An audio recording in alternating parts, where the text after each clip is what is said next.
book of love is long and boring and written very long ago. It's full of flowers and heart-shaped boxes and things we're all too young to know. But and I love it when you give me things, and you wanna give me wedding rings, and I love it when you give me things, and you wanna give me wedding rings. You ought to give me wedding rings. We are, like I said, in the third week of a series entitled Love, Marriage, Baby, Carriage. Week 1, we talked about agreement. Having agreement, which is one of the foundational elements of any good and healthy relationship. Last week, we talked about desires and passions and cultivating healthy and godly desires and passions.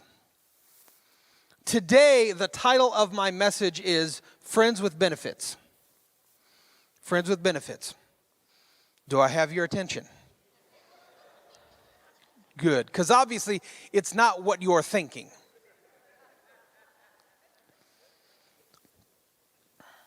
Those who've been married, have you ever had one of those moments when you realize you're not the young married couple anymore? You're not the young guns on the block anymore.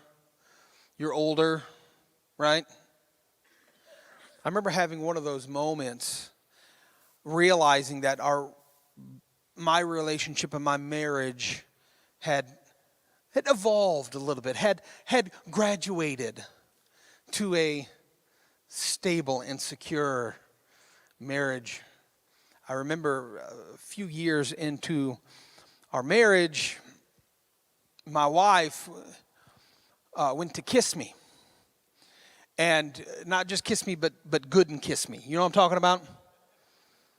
One of those moments of passion. And I will tell you, I was being kissed.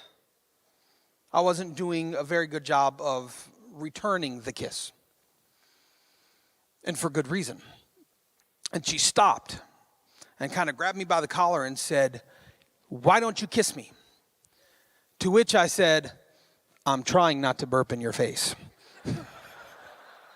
Because we had just had dinner and I was out of consideration. She would, we would kiss and I would stop and be like, try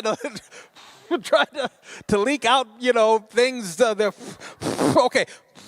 So it was at that moment, she laughed and I laughed, and there's nothing you could do but just chuckle at the moment. It was in that moment that I realized that things had progressed, that we were at a different stage in life. You have children, and those children get older and they move out, and you progress through stages. However, so often we get obsessed with new. We get obsessed with the excitement of new things in life and when relationships are new. I will tell you this, you do a great disservice to your marriage if you try to keep your marriage and hold it in this like new phase. Because all relationships must grow and change. If you stop that, you are stunting the growth of that relationship. You are stunting the natural progression as God has laid it out. However, our society, like we talked about last week, tries to convince everybody that our relationships have to have that excitement and the woohoo of newness. When you do that, you stunt the natural, healthy progression of that relationship.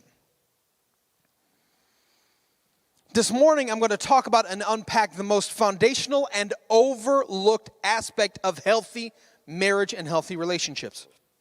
Every single, long-term, and successful marriage that I have inquired about, people who have been married 20, 30, 40 plus years, you ask them, what is it? What is your secret?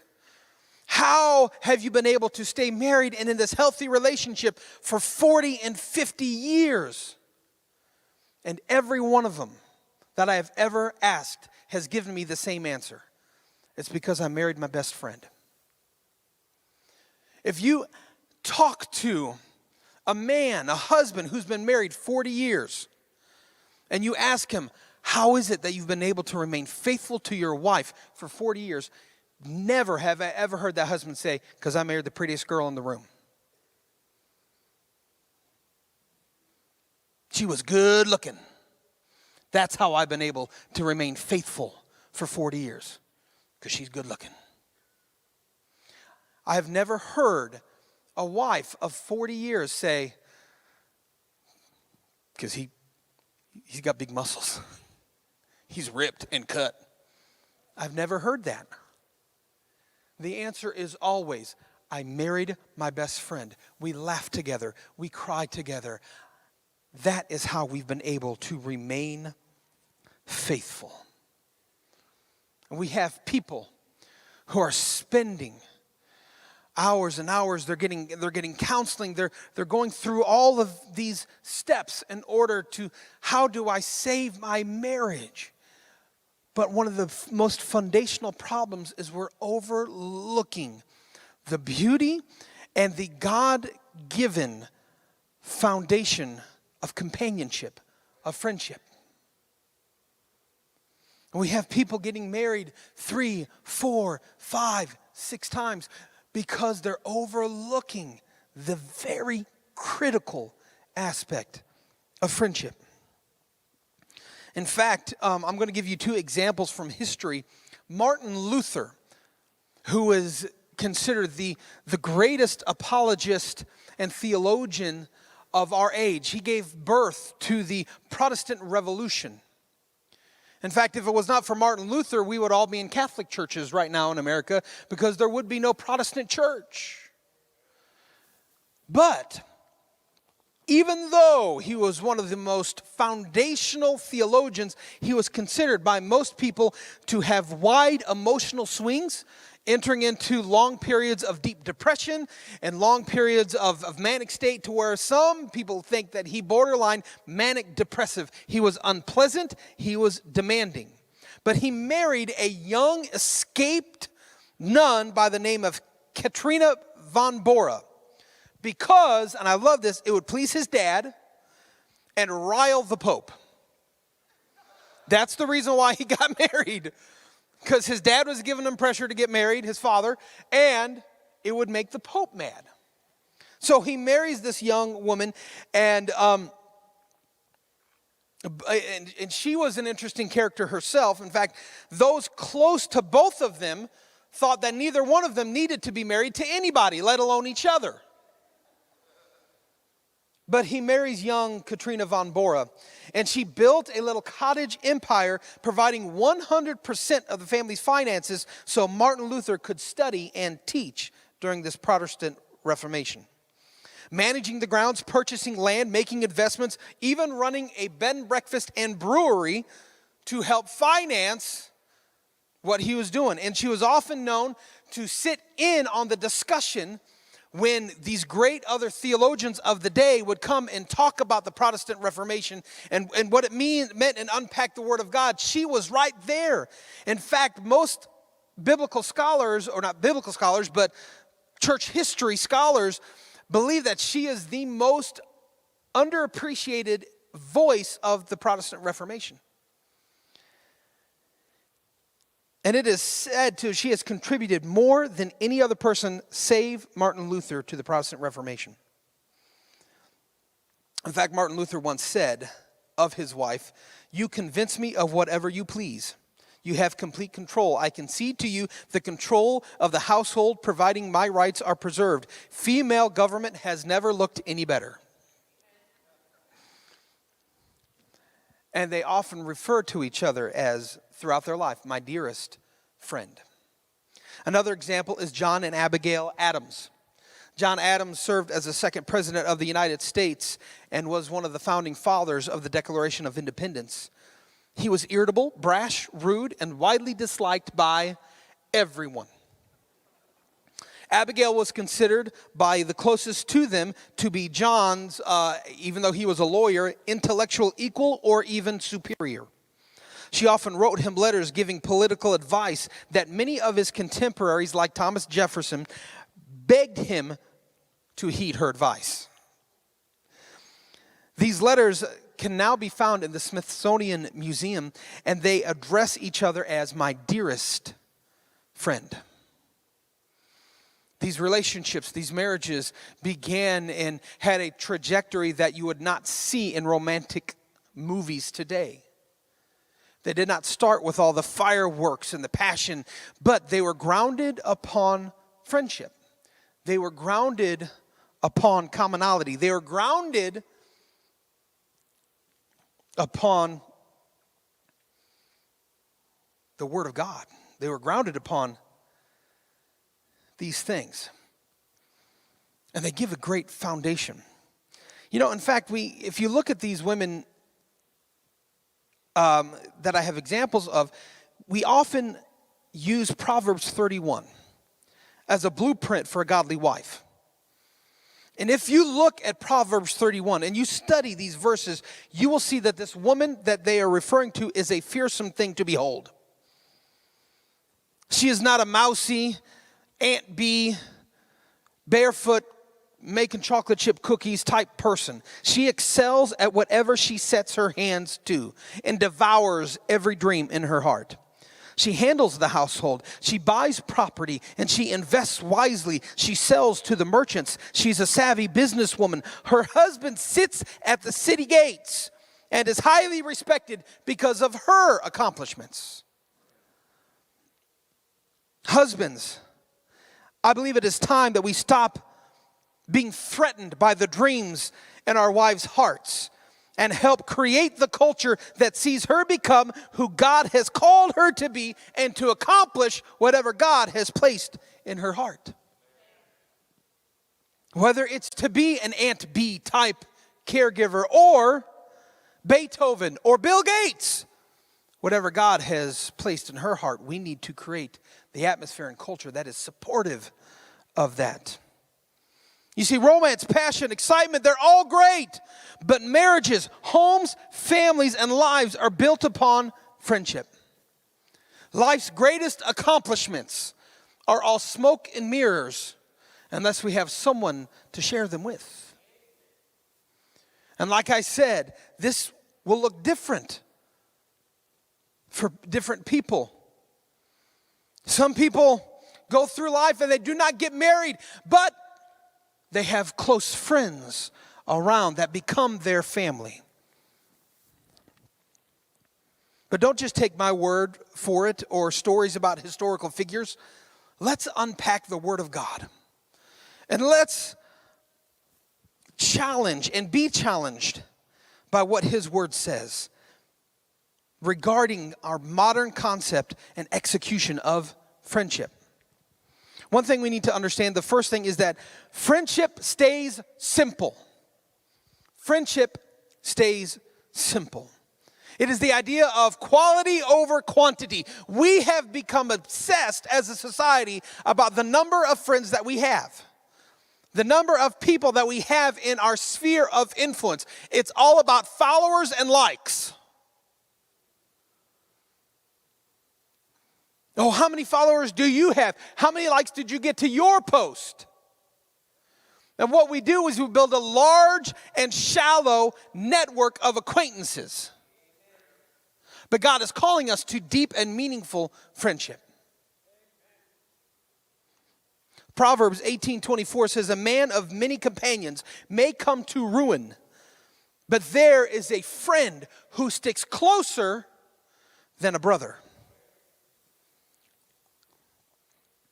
I love how he, in Proverbs, prefaces with the first half of this powerful statement by saying, a man of many companions. We need to see quality over quantity. Even if you look at the life of Jesus, who had several hundreds of followers at any given time, he focused in on 12 young men to spend the majority of his time and do the majority of his teaching toward.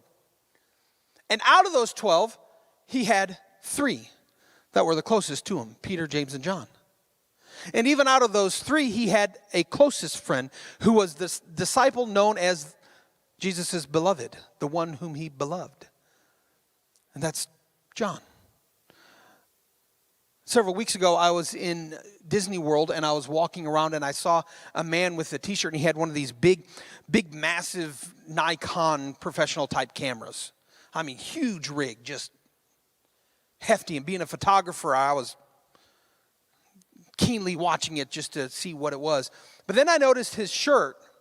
And it said, it was a black shirt with white writing, and it said, "I love my camera and 2 or 3 people, and that's it." That's it. I love my camera, 2 to 3 people, and that's it. But there's some truth to that. We need to understand in relationships, in our lives, each of us has an in gate and an out gate. And what we need to do as followers, children of God, we need to always keep our out gate open. Meaning we can be a voice. We can be a help to anybody. We can be a minister to anybody. However, when it comes to our in-gate, meaning the people that we allow to have influence over our lives, we need to be very guarded about our in-gate. And we need to be careful and watchful over the people that we allow to have influence in our lives. And the problem now is we're allowing people to have personal influence in our lives whom we don't even know. People that we're following on Instagram or Facebook or whatever that social media platform is, we are seeing their lives or what we think is their true life, but truth be told, it is some sort of highlight reel of their life. We're watching their highlight reel and comparing our outtakes with their highlight reel. And we're watching what they're doing and we're being influenced by that, saying, I need to do that. I need to be more like that. But we don't know who they are. But we're allowing them to have influence over the choices that we make or the way that our family operates. We need to be mindful. Our outgate should always be open, ready to minister and love people. But be careful. Be careful of your in-gate. Be careful of the people whom you allow to speak and have influence in your life. Proverbs 13:20 says, "He who walks with the wise will become wise, but the companion of fools will suffer harm." There's a story in the book of 2 Kings where Rehoboam, he listens to the advisors of his father, and he rejects the advice they give. And then he goes to his buddies, his good time friends. And the friends say, "Oh, it'd be amazing. You need to tell them this. You need to say this." Does anybody else have those friends that are really good about telling you what you should say? As long as it's something that you have to say, what I would do if I were you, I would say this, and I would do this. Really, why don't you do that? No, that's not me. That's not me. See, as long as it's your neck on the line, they're okay. Be wary about friends like that. And so Rehoboam listens to his buddies, his cronies, and he takes their advice, and he ends up splitting the kingdom in two. Do not split your kingdom in two. Do not split what God has placed you over and to oversee just because you're being influenced by the wrong people. Second thing, friendship sacrifices. John 15:13 says, "Greater love has no one than this, that someone lay down his life for his friends." This speaks to the spiritual importance of friendship. And notice how John says to lay down his life. I've come to find something as I've gotten older and lived a few years. There is a difference between dying for something and laying down your life for something. See, I think it's easy for us to say, I'll die for that cause. Well, sure, you only do it once. You die for it and it's over with. But it's a different thing to lay down your life. Because laying down your life happens daily. You do it all the time. You got to sacrifice your own will, your own desires, your own thoughts, your own wanting to be right. And to make other people know that you're right. See, if we're going to lay down our life for something, we have to be willing to lay down our right to be right.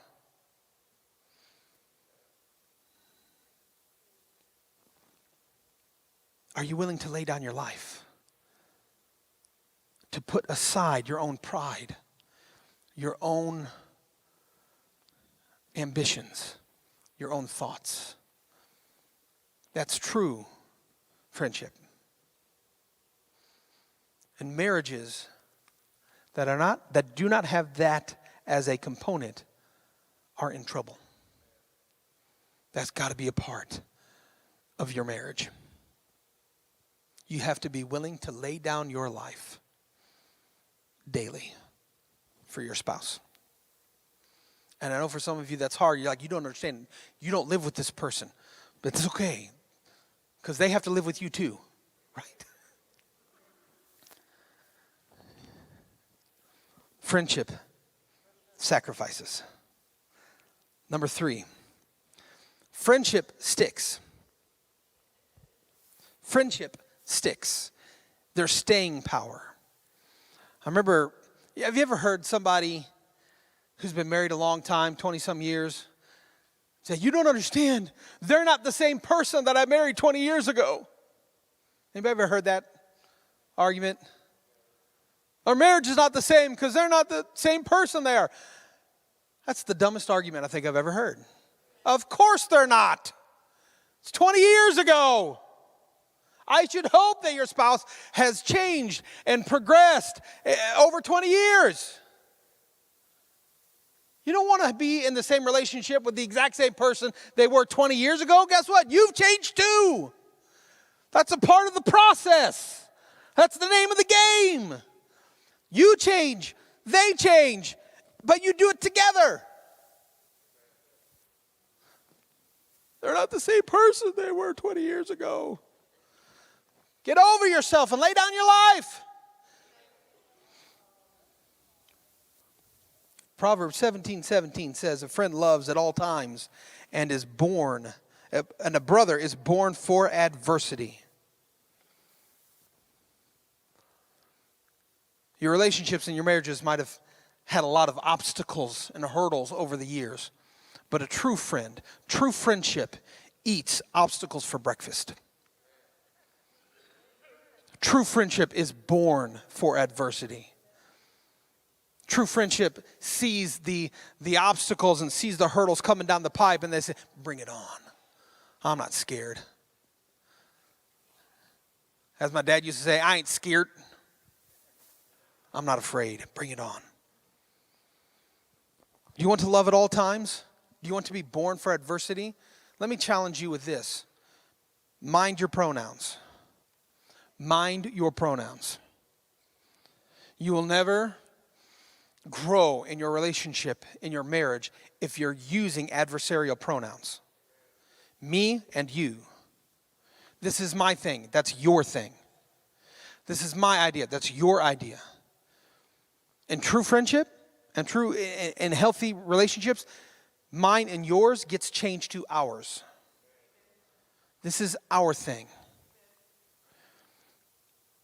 You know, it's easy. I got to mind my pronouns because when my kids do well, they're my kids. It's my daughter. It's my son. But when they do poorly and they make bad choices, that's your daughter. That's your son. But they're ours, good and bad. All the problems you have that come along your way in your marriage are our problem. Your family's problem. We need to be mindful about changing our pronouns. I want to encourage us as a church family to mind our pronouns. This is our house. This is our church, our family. And when one of us suffers and has difficulty, we all suffer and have difficulty. When one area in our church excels, we all excel together. It's not your ministry. It's not your class or your group, and they're this and they're that. It's our everything. We're in this together, and this is our city. I'm going to say that again. This is our city. God has placed this church to be a beacon to this city, and we will never do it with adversarial pronouns. So I encourage a very simple thing. I encourage all of us, mind our pronouns. Marriages that stick, remove the back door. Marriages that stick, find a way to close the back door. When I say the back door, I mean those cracks in the relationship where it's easy to slip out. Or it's easy for somebody to get lost in the shuffle. I encourage you, if you are in or part of a blended family today, this is critical. Mind the back door. Mind the cracks. Because you have two families that are being blended, and it is easy for somebody to slip through the cracks. Be inclusive. Wrap your arms around everybody. There's a story of a Spanish conquistador by the name of Cortez.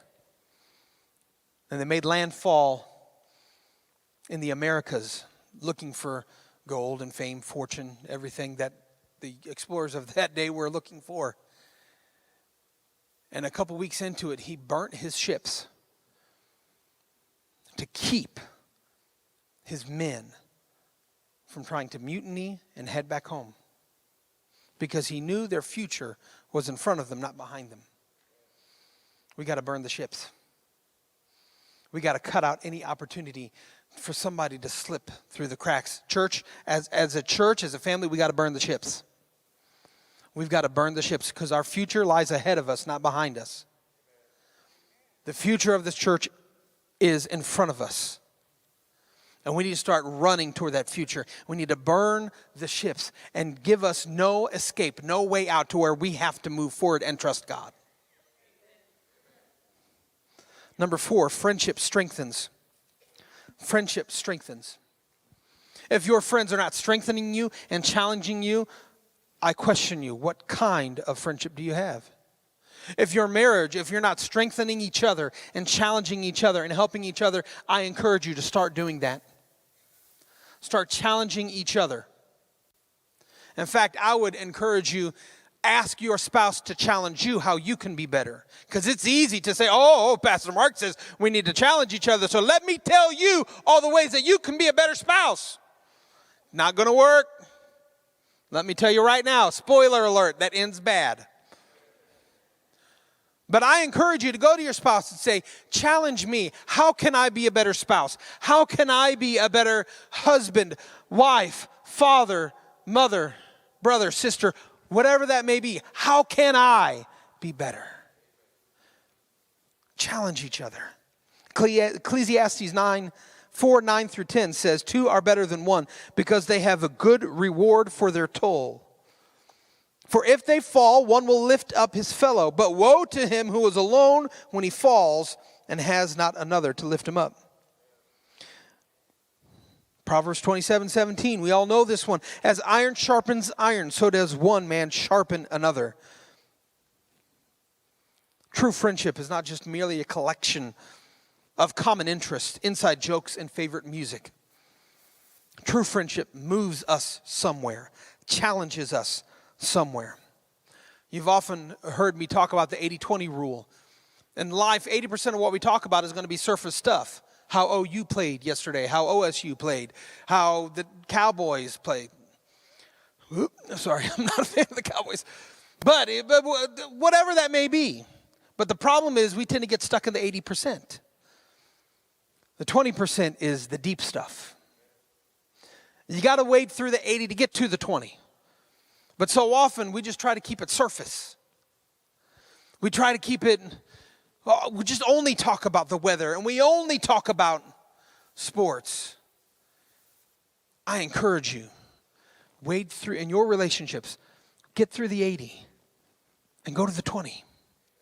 Encourage each other, challenge each other. Let me tell you this, you can't get to the 20 without getting through the 80. You ever had that friend where you're like, hey, how you doing today? Let's not talk about that. I want to talk about how you're doing with Jesus Christ. You're like, whoa, hey, I haven't even had my coffee yet. You got to wade through the 80 to get to the 20, but it's a balance. It's a balance. Take inventory of your conversations. What are you talking about? What are you spending your time in your marriage talking about? Are you talking at all? Or have you become cohabitants in the same house? Just sharing space. Going throughout your day, doing your own thing, barely saying a word to each other.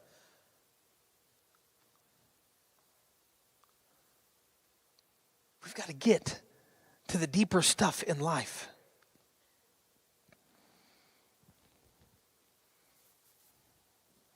Friendship, companionship. It's not just a good idea, it's a God idea. Genesis chapter 3 verse 8 says this, Adam and Eve heard the sound of God walking in the cool of the day. He was walking to meet up with them, to walk with them. This is a picture of spiritual companionship and friendship, of camaraderie. Abraham is being credited as being a friend of God. And this is what amazes me. Our God is holy. He is powerful. He's to be revered. He's to be respected. He is a king on his throne. But yet he seeks friendship with you and I. He seeks relationship with you and I. He came off of his throne and he walked on this earth. And he developed friendships with humans on this earth. And he had relationship with people on this earth. Because he is a God who desires relationship with you and with me. That is the essence of the gospel.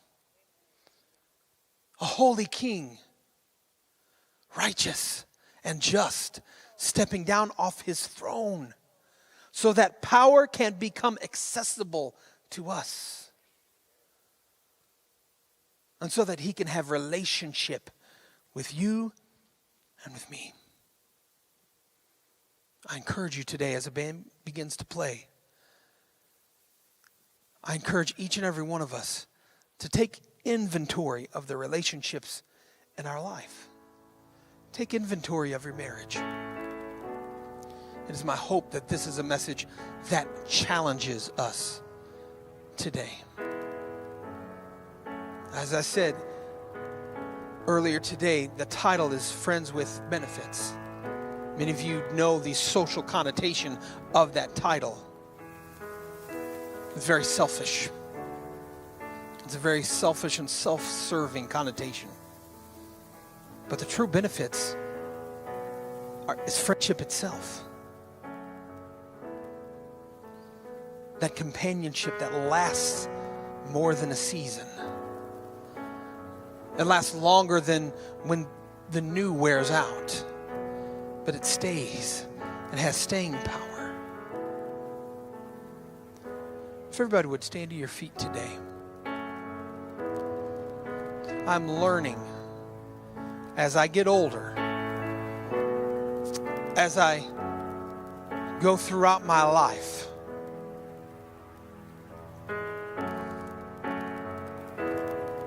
that my marriage to my wife is more than just the fireworks of new relationship. But it's almost, it's us versus the world. Like bring it on. It's us. As long as we have each other, we've got it. And that is a gift from God. And you have people in your life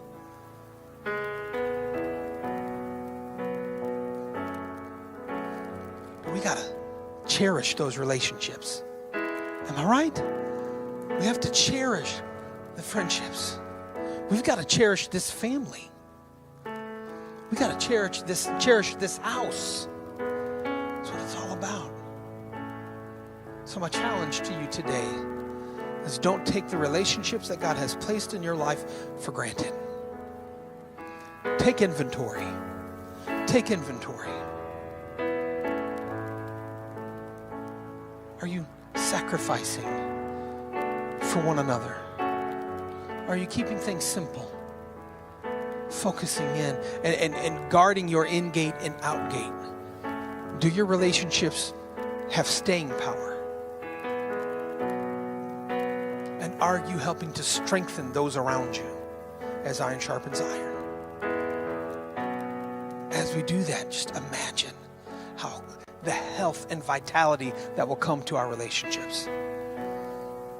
Imagine the health and vitality that will come to our homes, on the job site, to our marriages. If everybody would, bow your heads, close your eyes today. I want to, first and foremost, ask this question. Abraham was accredited to being the friend of God.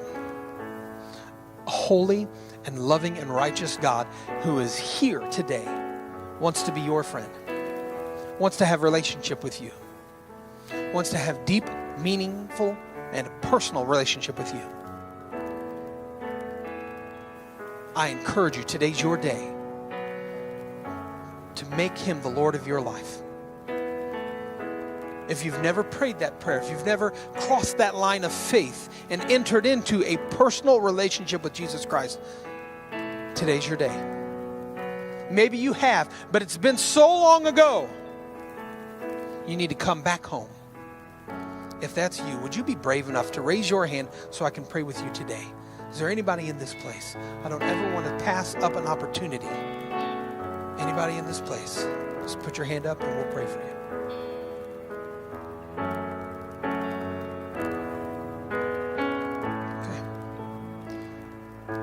So what I want to do now, I want us to take a moment as the worship band plays. And I want us to, we normally don't end this way, but I just feel led to do it today. I want us to gather up in groups. Just gather up in groups of 2 or 3. If you've got your family here, just gather up. If you've got friends, if you've got people, you got loved ones that you care about, it doesn't have to be a blood relation kind of a thing, but I want us to gather up in groups of 2 or 3, just as a worship band sings through this chorus. And I want you to pray for that person. Today, you might be making family today and just saying, hey, be my family for today. That's all right. But the important thing is gathering up and praying for one another. So if you would, just go ahead and gather up. Worship band is going to sing before we dismiss. And let's take a moment to pray for one another today.